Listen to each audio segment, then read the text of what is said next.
दोस्तों, मेरी आपकी सबकी कहानी में आपका स्वागत है। आज मैं आपको सुनाने जा रहा हूं ऐसी कहानी जिससे आपको ईमानदारी की असली कीमत का एहसास होगा। सेठ मथुरादास की उम्र 70 साल हो गई थी। उन्होंने अपने बिजनेस की शुरुआत कंधों पर कपड़े लेकर गली मोहल्ले में घूमते हुए की थी और आज वो 10,000 करोड़ की टेक्सटाइल कंपनी के मालिक थे।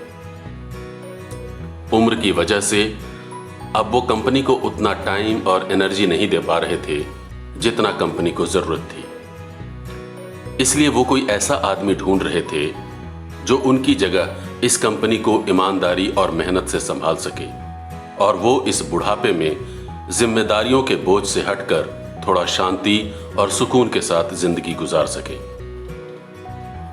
उनकी कंपनी में 12 डायरेक्टर थे और वो चाहते थे कि उन्हीं डायरेक्टर में से कोई एक उनकी कंपनी का सीईओ बने। लेकिन उनकी समझ में नहीं आ रहा था कि सही उम्मीदवार का चुनाव कैसे किया जाए। एक दिन उनके दिमाग में एक आइडिया आया। उन्होंने 12 डायरेक्टर्स को अपने केबिन में बुलाया और सबको एक एक बीज देकर कहा कि आप इसे अपने घर ले जाइए और गमले में डालकर अच्छी तरह से पानी और खाद देकर इसे बड़ा कीजिए। 6 महीने बाद इसके पौधे को लेकर आपको मेरे सामने आना है। मुझे आप 12 लोगों में से किसी एक को अपनी कंपनी का सीईओ चुनना है। आप लोगों में जो सबसे ईमानदार और सबसे काबिल होगा उसे ही मैं इस कंपनी का सीईओ बनाऊंगा। 12 डायरेक्टर्स ने अपने बीज लिए और घर जाकर उसे गमले के अंदर मिट्टी में गाड़ दिया। सभी उसमें रोज पानी डालते, खाद डालते, धीरे धीरे सबके पौधे बड़े होने लगे। लेकिन एक डायरेक्टर जिसका नाम नरेश था, उसके बीज से कोई पौधा नहीं उग रहा था। उसने बहुत मेहनत की, वो उसमें पानी और जरूरी खाद भी डालता, उसके बावजूद उस बीज से पौधा नहीं निकल रहा था। वो जब भी ऑफिस जाता तो बाकी के डायरेक्टर अपने पौधे की लंबाई, उसकी पत्तियों और उसके बढ़ने की रफ्तार को लेकर आपस में बात किया करते। नरेश खामोश रहता क्योंकि उसके बीच से कोई पौधा नहीं निकल रहा था, इसलिए उसके पास बोलने के लिए कुछ नहीं था। नरेश की समझ में नहीं आ रहा था कि उसके बीज के साथ क्या दिक्कत है, लेकिन बिना हिम्मत हारे वो बीज में लगातार पानी और खाद देता रहा। पूरी कोशिश करता रहा कि उसके बीज से पौधा निकल आए। आखिर वो दिन भी आ गया जब सभी डायरेक्टर्स को उस बीज से बने पौधे को लेकर मथुरादास जी के सामने जाना था। सभी अपने अपने पौधे लेकर मथुरादास जी के केबिन में पहुंच गए। किसी का पौधा छोटा था तो किसी का बड़ा, तो किसी का बहुत घना। जिसका पौधा सबसे बड़ा और घना था, बाकी डायरेक्टर्स उसे बधाई भी देना शुरू कर दी कि मुबारक हो भाई, तुम तो अगले सीईओ बनने वाले हो। दूसरी तरफ नरेश के गमले को देखकर सब उसका मजाक उड़ा रहे थे क्योंकि उसके गमले से एक पत्ता तक नहीं फूटा था। और वही गमला लेकर वो मथुरादास जी के केबिन में पहुंचा था। नरेश चुपचाप सबका मजाक सहता रहा। तभी मथुरादास जी केबिन में आए।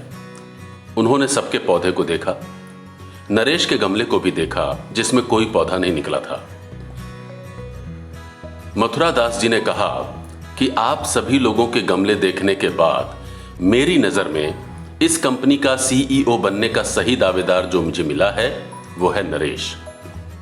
यह सुनकर नरेश के साथ साथ बाकी के डायरेक्टर भी चौंक गए क्योंकि उसके बीज से तो एक पत्ता तक नहीं फूटा था। वो सब मथुरादास जी से पूछने लगे, आप ऐसे आदमी को सीईओ क्यों चुन रहे हैं जिसके बीज से पौधा ही नहीं होगा? इस पर मथुरादास जी ने कहा कि मैंने जो आप लोगों को बीज दिया था उससे पौधा उग ही नहीं सकता था क्योंकि वो उबला हुआ बीज था। बीज ले जाने के बाद आप लोगों ने उसे गमले में डाला और 10-15 दिन बाद भी जब उससे पौधा नहीं निकला तो आप लोगों ने उस बीज को हटाकर बाजार से दूसरा बीज लाकर उस गमले में डाल दिया। लेकिन नरेश ने ऐसा नहीं किया।